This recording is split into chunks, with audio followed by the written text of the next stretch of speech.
Ladies and gentlemen, may I present all of you Charles and Jerry, co-founder of A4D. Good evening, everybody. Thank you very much for coming. A lot of my good old friends here from Bangkok and also many of their contacts and network as well. Thank you so much for coming to our event tonight. I know it's there's always plenty of things to do on a Saturday night in Bangkok, and but we're going to hopefully this will be a memorable occasion for you to learn about what we're doing as a charity, how we're making a difference, how we're transforming young people's lives, young people with type 1 diabetes in Southeast Asia, and particularly here in Thailand, and also to be a hero yourself. You know, join the team, help us on our journey, and you can really make a difference with us on our mission. And what I'm going to do now is show you another short video, which is a little bit more the reality of what we're doing and the work we're doing, and gives you an insight into the life of young people with type 1 diabetes in Southeast Asia. And then on completion of that video, I've got a few more things I want to talk to you about what we're doing in Thailand and how you can help us and support us and help us make a difference.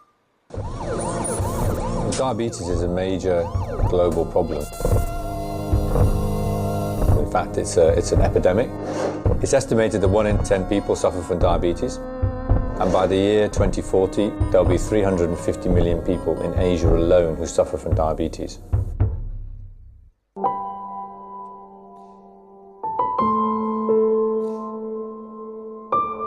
Type 1 diabetes normally appears in children between the age of 5 to 15. It's absolutely essential that a type 1 diabetic learns how to be able to manage their blood sugar levels, because high blood sugar or low blood sugar can lead to serious complications, blindness, kidney failure, failure in the nerve system, which in due course, if it's not avoided, will lead to death.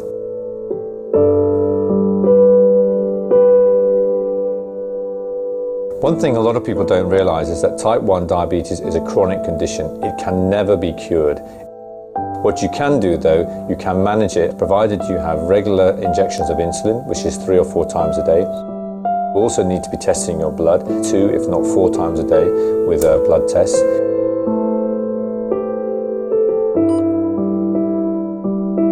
A type 1 diabetic child born into a family that's in poverty find it extremely difficult to survive. It costs the family somewhere in the region of $1,500 per year to cover the cost of the medication and also the testing equipment. For some of the poor families that we work with, that would be the equivalent to 3 to 4 months' salary. So less developed countries such as Myanmar, Laos and Cambodia, all the costs associated with the child's survival is the responsibility of the parents, and that's where Action4Diabetics steps in.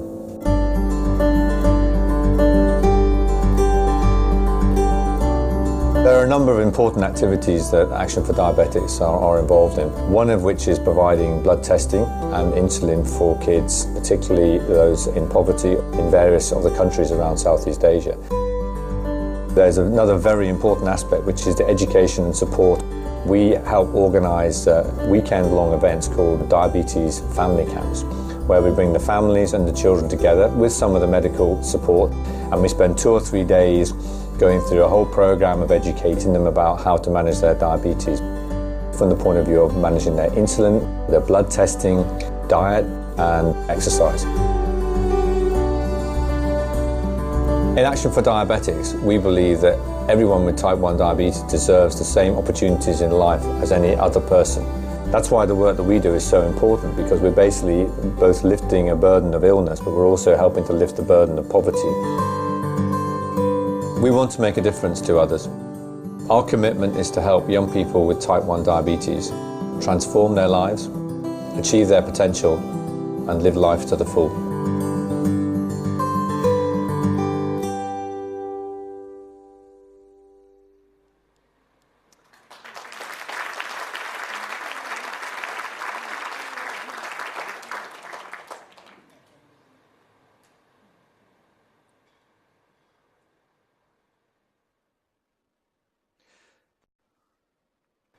So type 1 diabetes is an extremely grueling condition.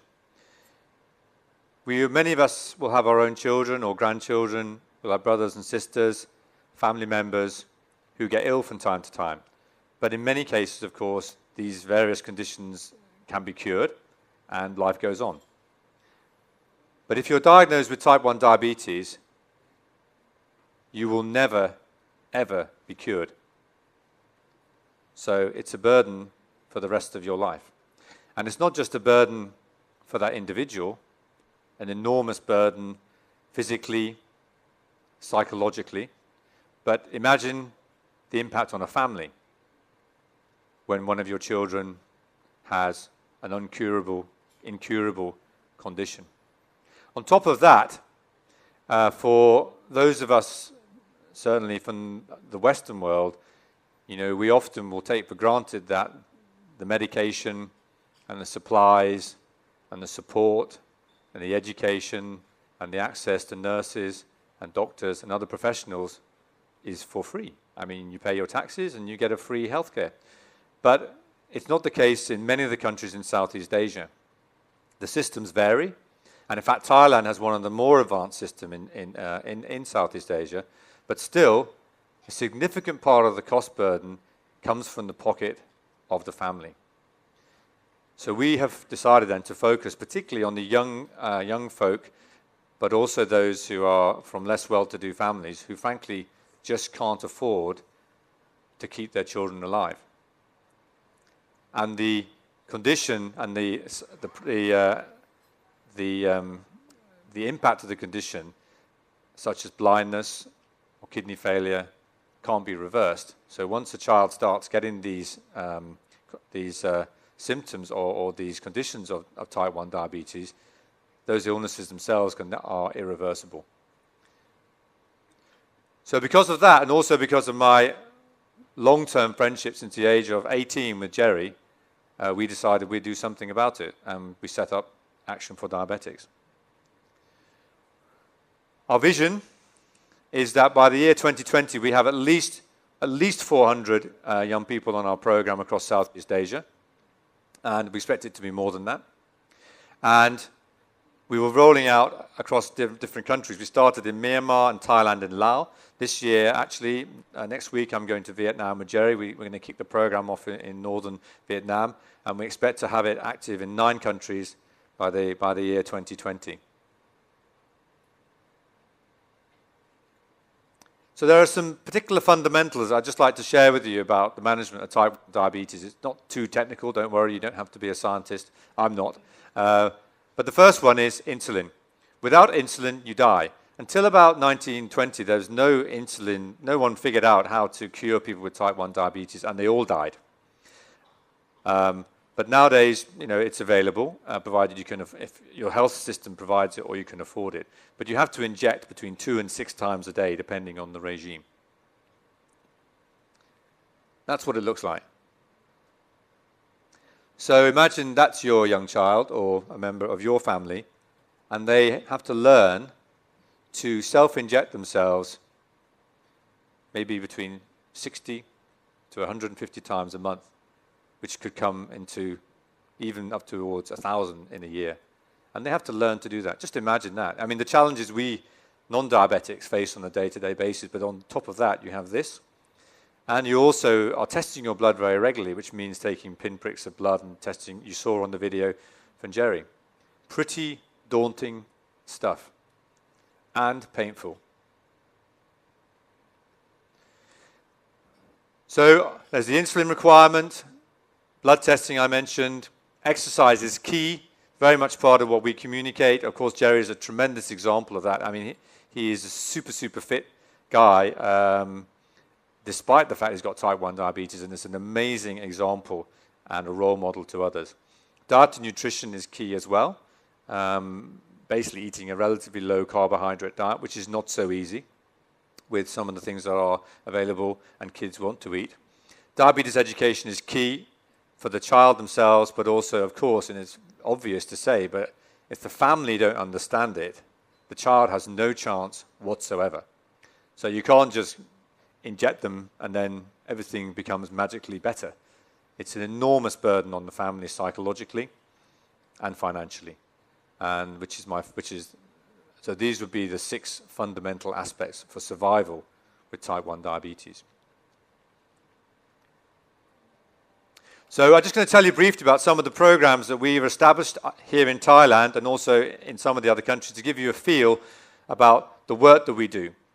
And the first one is we've identified certain clinics where they have children who are at a point where the families can't afford to provide the testing or the in certain cases the insulin. And we basically take over the financial burden away from the family and make sure that we replace it with the equipment that they need. So in Thailand, at the end of 2016, we had a relatively small number of kids on the program. As of today, actually, we have 45, which is a result of very high uptake of new sites coming on over the last couple of months. And our target will be to have 80 young children, type 1 diabetic children, on our program in Thailand this year. And the great thing is, which we've noticed recently, is we're now getting contacted by doctors from the various cities around Thailand who become aware of us and say, can you help us? And on that point, I'd like to particularly mention we've been tremendously supported and helped on our journey by the pediatric endocrinology department at Sirirak Hospital, who are sitting in the middle of this room here, who've really helped advise us and also opened the door for us to get access to support these children and the clinics in Thailand. Another very important thing we do, and we started this last year. The first one was in Yangon in Myanmar, and the second one actually was a diabetes family camp where we bring the children together with their families. And the principal objective is to promote confidence with their ability to handle their type 1 diabetes, and also to enhance their knowledge and the knowledge of the family, allow the kids to actually integrate and deal with a network or get to know friends or become friends with other young type 1 diabetics, and also for the families to get connected as well. And we ran a 3-day program, super successful program in Chiang Mai last week with a team at the University Hospital in Chiang Mai with Dr. Prapai, who's the senior pediatric endocrinologist out there. And we had 35 children attended that program, and we had a great deal of fun, but they also learned a tremendous amount. And one of the ways that that individuals and companies and organizations can help us on these camps is that firstly providing some financial support. I mean, it costs about $6,000-7,000 to run a camp like this. We run it very, very, very efficiently. But also the staff from those organizations can come to the camp and actually get involved. They can run some of the workshops. They can help organize the camp with us. And it's real hands-on CSR. A lot of companies do CSR. They write a check and they say it's job done. But actually, if you have companies, organizations, you can participate in these camps and really raise awareness and give your staff and the opportunity to be involved in helping us transform the lives of these young people. Here's some smiling faces. We did a lot of educational stuff, but we also had these breakout workshops where we made toys. They made these little wooden toys. They also made some books. They did some painting exercises. We took them out for exercise every single morning. It was really a fantastic and enjoyable occasion. And when we were leaving, the staff came up to us and said, please can you do another one for us next year? And originally they were thinking maybe 2 or 3 years' time, but I said, absolutely, we'll come back next year and we'll run an even better program than we ran this year.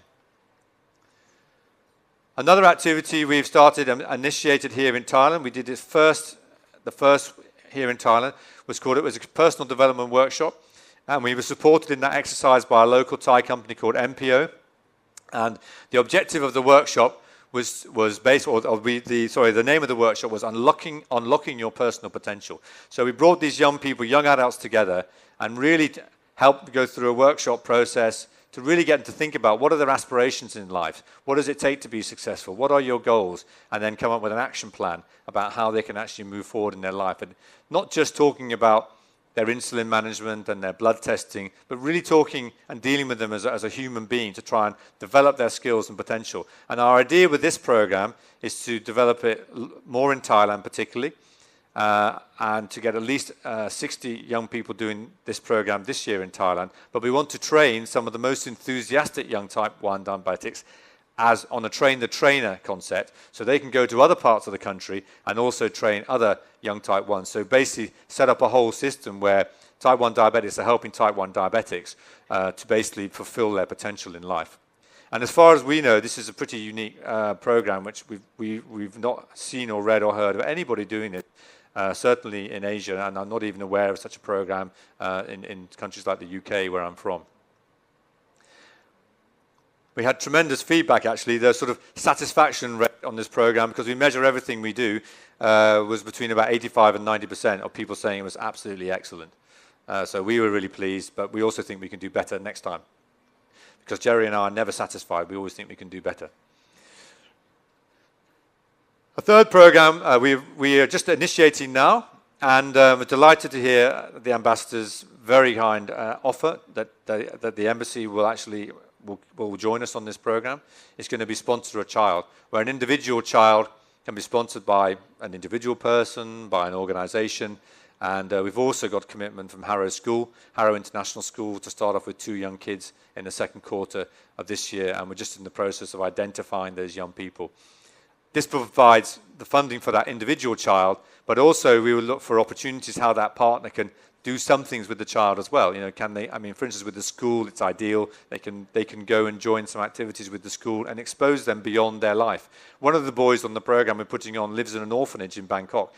And of course, you know, the opportunity for him to attend certain activities at a school like Harrow would be tremendous, can make a life-changing impact on his life. This is the 4th program. We plan to roll out in Q4 this year. And this is focused more on these older adolescents, young adults. So a scholarship program. And we intend to identify a handful of young adult type 1 diabetics who are obviously talented and very committed, but basically to come from a situation where, you know, the family can't afford for them to go off to university. They need to somehow find a job, but they have talent and potential, and we want to embrace them and help them on the journey and develop a scholarship program for them. And that's another example where, again, as people, individuals, as organizations, you can participate in this type of activity as well. This is a program we're not planning for Thailand at the moment, because we found actually there is a lot of digital interaction between diabetics, but in a less developed market or country such as Myanmar, we see this as a lot of potential to improve the level of communication and education that can be provided. So we're going to develop a digital platform to provide connectivity for the families of young type 1 diabetics. You know, in certain cases, some of these families live 300 or 400 kilometers. In fact, in Laos, we have a child who lives 600 kilometers from the hospital in which she goes for her care. Can you imagine that? I mean, many of us think, you know, it's a bit of a nuisance to get down to Bumrungrad or Sumitervej. 600 kilometers, and by the way, you're not flying a business class. Basically, you're in the back of a pickup, and you've got a child who's not terribly well. Let alone they should be at school. It's absolutely horrendous. So we do actually think the digital platforms can actually make a massive impact in reaching out and communicating and bringing these communities together to help them learn about the condition and also to support them. And finally, this is a program we're focused principally on Laos and in Myanmar's nutrition. It's a really, really key area. But when we first went to Myanmar, we couldn't even find a nutritionist. And finally, we did actually find one, and she's actually here tonight. Thelma, where are you? Can you stand up? This is Thelma. Thelma is originally Burmese, but she spent a lot of time in the US, and she came back to Burma because she wanted to do things in Burma to make a difference. And we were very, very fortunate. We met her, and she's a trained nutritionist, and she's been absolutely fantastic helping us develop a nutrition program. And again, connected with, I mentioned Sirirak Hospital, connected with Sirirak Hospital here in Thailand. And we're developing a program for Myanmar for the kids and the families to really raise their awareness and capability to ensure their child gets appropriate nutrition. So what are the key takeaways I want you to remember about what I've just been talking to you about? First and foremost, don't forget, type 1 diabetes is chronic, it is incurable, and certainly it's absolutely deadly. The other one is our overall objectives this year.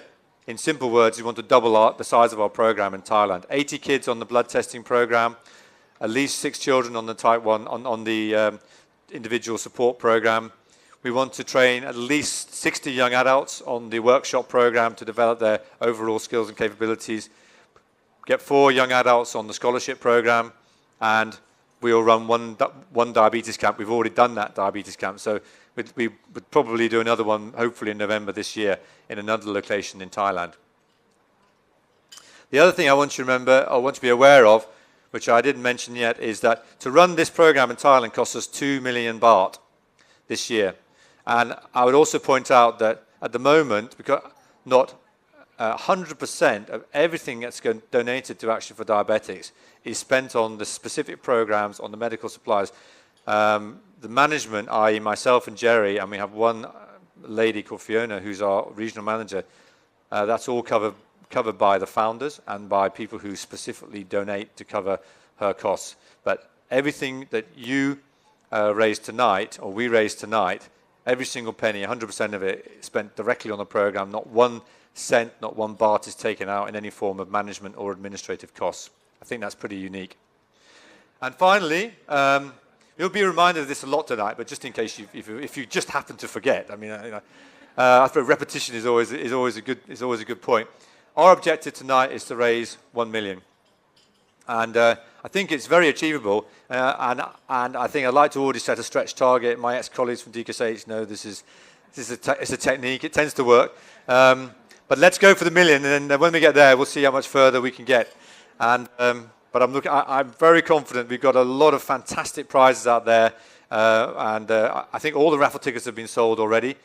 We've had some donations coming in privately. We've got some brilliant auction prizes out there in the live auction and the silent auction. So I'll just say to you, we can do it. And I'll leave you with these final words, because this guy was a little bit more powerful in terms of his communication than I was. And it's Sir Winston Churchill. He said, "We make a living by what we get, but we can make a life by what we give." Thank you very much.